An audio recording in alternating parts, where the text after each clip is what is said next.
India energy week 2026 का ये मंच है जो कि गोवा में सजा हुआ है और इस एक छत के नीचे कई कंपनियां हैं।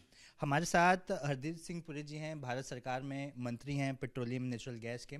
उनसे हम समझेंगे कि इस इवेंट को लेकर सर आपका क्या विजन है और 2047 का एम क्या है सर। देखिए 2047 का तो विकसित भारत का ये तो मेरा नहीं, वो तो माननीय प्रधानमंत्री जी ने उसको देश का विजन और संकल्प, दैट्स अ गिवन।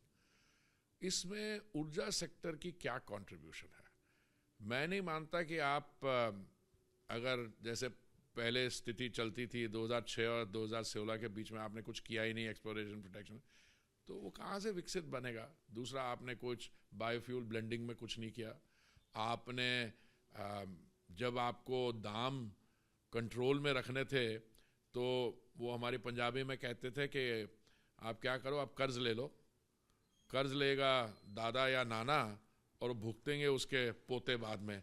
तो कितने 1,40,000 करोड़ का ऑयल बॉन्ड फ्लोट किए, वो 1,40,000 करोड़ के ऑयल बॉन्ड को भुगताना पड़ा हमारे 3,10,000 करोड़। ये तो कोई इररिस्पॉन्सिबल तरीका नहीं है काम करने का। और बड़े बड़े जो विद्वान वित्त मंत्री जो थे उस समय वो हमें लेक्चर देते थे, अब वो लेक्चर भी बंद हो गए हैं अभी। बाय द वे, हमने क्या किया, मैं तो माननीय मोदी जी की सरकार ने, हमने 2016 से कई क्रांतिकारी बदलाव इस सेक्टर में लाए। ठीक है, कुछ मैं रीसेंट बता दूं। हमारे पास 3.5 मिलियन स्क्वायर किलोमीटर्स का हमारा सेडिमेंट्री बेसिन है। ठीक है, उसमें डीप सी जो है 1.7 है, वो 1 मिलियन उसमें से was a no go area, उसको उन्होंने कर दिया। दूसरे हमारे जो लॉस थे उनको हमने रिवाइज कर दिया। नई ORD oil field regulation development act आई है, वो अभी कुछ महीने पहले पास हुई है पार्लियामेंट में, उसके इम्प्लीमेंटिंग रूल्स हैं।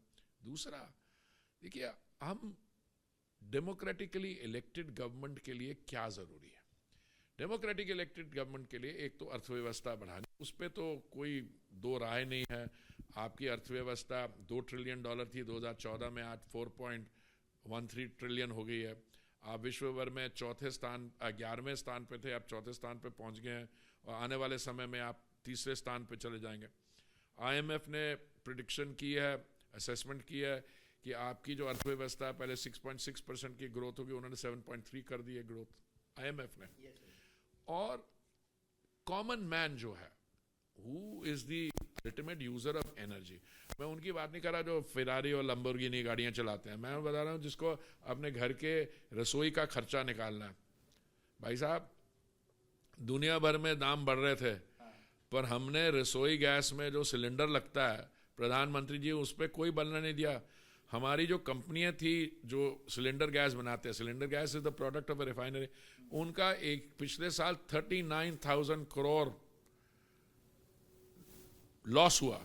वो सरकार ने कहा हम उसको मेकअप करेंगे। दूसरा, अगर ग्लोब को देखें, आप दुनिया को देखें और कहीं टेंशन है, तनाव है, जैसे रेड सी में हो गया, कहीं सोमालिया पायरेट्स हो गए, कोई स्टेट्स ऑफ हॉर्मुज के बंद हो रहे, तो क्या करते हैं, जो ऑयल सप्लायर है उसको डायरेक्ट रूट की जगह उसको घूम के आना पड़ता है।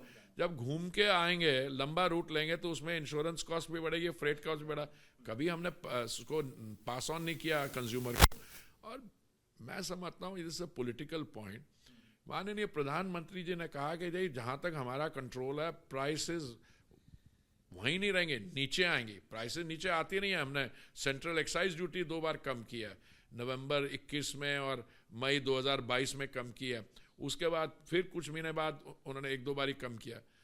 बट हम तो यही चीज़ अपने स्टेट्स में, जो बीजेपी स्टेट्स में करते हैं, क्योंकि इट टेक्स 2 टू टैंगो। जो नॉन बीजेपी स्टेट जहाँ से हल्ला करता है, उन्होंने तो किया ही नहीं, कई उन्होंने तो बढ़ाया इनफैक्ट। तो मैं पॉलिटिकल पॉइंट नहीं कर रहा हूँ, मैंने कहा जो सेंट्रल गवर्नमेंट कर सकती है वो कर रही है, और दबा के सुविधा जो है, सुविधाएं बुलानी, they are able to keep prices under check. Sir, एक इम्पॉर्टेंट सवाल है कि इंडिया एनर्जी वीक में इस बार अल्टरनेट सोर्स ऑफ एनर्जी की बात मतलब के बारे में बात हुई है, चाहे वो हाइड्रोजन हो, LNG हो या फिर इलेक्ट्रिफिकेशन की बात करें। आपके अनुसार इस समय हम एनर्जी ट्रांजिशन के फेज में कहाँ खड़े हैं? हम एनर्जी ट्रांजिशन के फेज में हम एनर्जी ट्रांजिशन दबा के कर रहे हैं, पर दो चीज़ें हो रही है। एनर्जी ट्रांजिशन करने के लिए हमें ऑल्टरनेट एनर्जी चाहिए। एथेनॉल बायोफ्यूल में तो अच्छा हो गया, उसमें हमारी कैपेसिटी भी जो है और आगे बढ़ सकता है जब निर्णय सरकार ले। ग्रीन हाइड्रोजन में बहुत पोटेंशियल है। माननीय प्रधानमंत्री जी ने जब ग्रीन हाइड्रोजन की योजना अनाउंस किया as a national mission mode में, उस समय के बाद PLI स्कीम में 19,700 करोड़ की प्रोविजन हुई है। अभी देखिए दुनिया भर के सारे इलेक्ट्रोलाइजर मैन्युफैक्चर कर रहे हैं। देखो, ग्रीन हाइड्रोजन के लिए आपको दो चीज़ें चाहिए। अफोर्डेबल सोलर, वो हमने ऑलरेडी डेमोन्स्ट्रेट कर दिया कि 25 सेंट से 3 सेंट ले आए पर मेगावाट। दूसरा, आपको इलेक्ट्रोलाइजर चाहिए, वो भी हो रहा है, इंडिजिनियसली भी हो रहा है, लोगों के साथ बाकी वो भी कोऑपरेशन हो रही है। So green hydrogen, CBG, CNG, all of it is actually moving very well.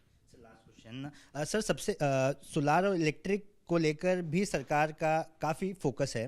क्या बजट में इन दोनों क्षेत्रों के लिए सरकार से कोई मदद मिल सकती? बजट के बारे में कभी स्पेकुलेट, अगर मेरे को ज्ञान भी होता मैं नहीं शेयर कर सकता, मेरे को तो पता ही नहीं है। बजट जो बनना बड़े सोच समझ से वो लोग कर रहे हैं। अब कुछ ही दिन की बात है, आज क्या 29 तारीख होगी, 1 तारीख तक थोड़ा इंतजार करिए। बजट पे फिर हम दोनों इकट्ठे देख के उसके बाद चर्चा करेंगे। Thank you. कैमरा दीपेश महाजन के साथ सूरज ओझा, ABP न्यूज़, गोवा।